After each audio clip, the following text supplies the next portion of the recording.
জুলাই গণ অভ্যুত্থানের দ্বিতীয় বার্ষিকী উপলক্ষে বাংলাদেশ জামাত ইসলামীর মাসব্যাপী কর্মসূচি।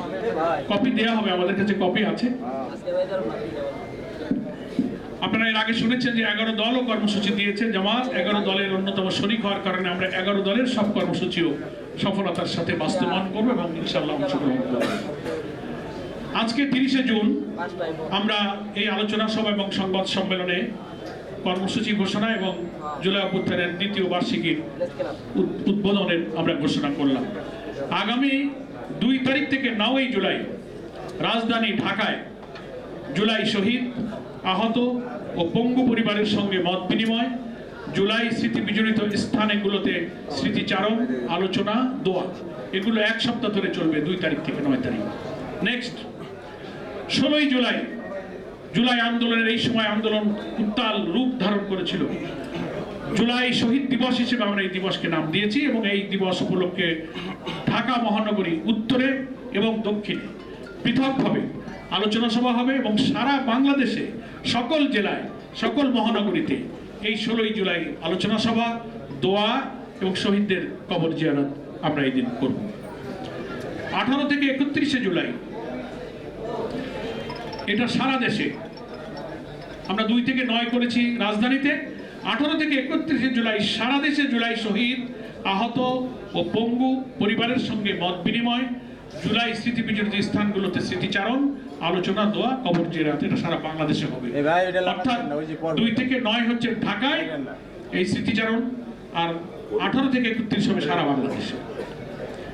1 আগস্ট জামাত ইসলামের দলীয় প্রোগ্রাম, এটা সারা দেশে এই জুলাই আগস্ট অভ্যুত্থানের 1 আগস্ট আমাদের অনেক স্মৃতি বিজড়িত। এই 1 তারিখেই জামাত ইসলামী শিবিরকে নিষিদ্ধ ঘোষণা করেছিল ফ্যাসিবাদী সরকার। আল্লাহ তাআলা আমাদের সেই নিষেধাজ্ঞা প্রত্যাহার করেছেন, প্রতীক ফিরিয়ে দিয়েছেন, নিবন্ধন ফিরিয়ে দিয়েছেন। আমাদের মজলুম এটিএম আজহার ভাই ধীরে ধীরে ক্রমান্বয়ে ফাঁসির সেল থেকে মুক্ত হয়ে দেশবাসীর সামনে ফিরে এসেছেন।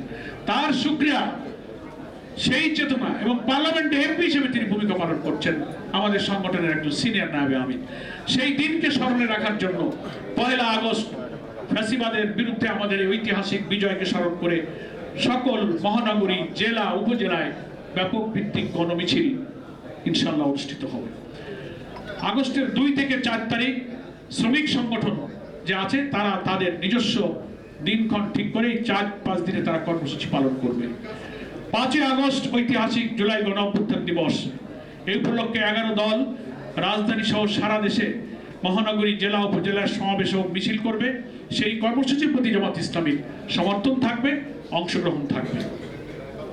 এরপরে আমরা মহিলা বিভাগের উদ্যোগে বিভিন্ন রকম কর্মসূচি গ্রহণ করছি। আমাদের মহিলারা সেই কর্মসূচি পৃথকভাবেই তারা মিডিয়াকে জানাবে এবং আলাদাভাবে পালন হবে। ছাত্ররাও পৃথক কর্মসূচি অলরেডি তারা ঘোষণা করেছে, সেই কর্মসূচিও সারা দেশব্যাপী পালিত হবে। এরপরে জুলাই যোদ্ধাদের বিভিন্ন সংগঠন এবং ফোরাম আছে, তারা সেই সব ফোরামের মাধ্যমে যে সমস্ত কর্মসূচি পালন করবে সেখানেও জামাত ইসলামী অংশ নেবে এবং সহযোগিতা করবে।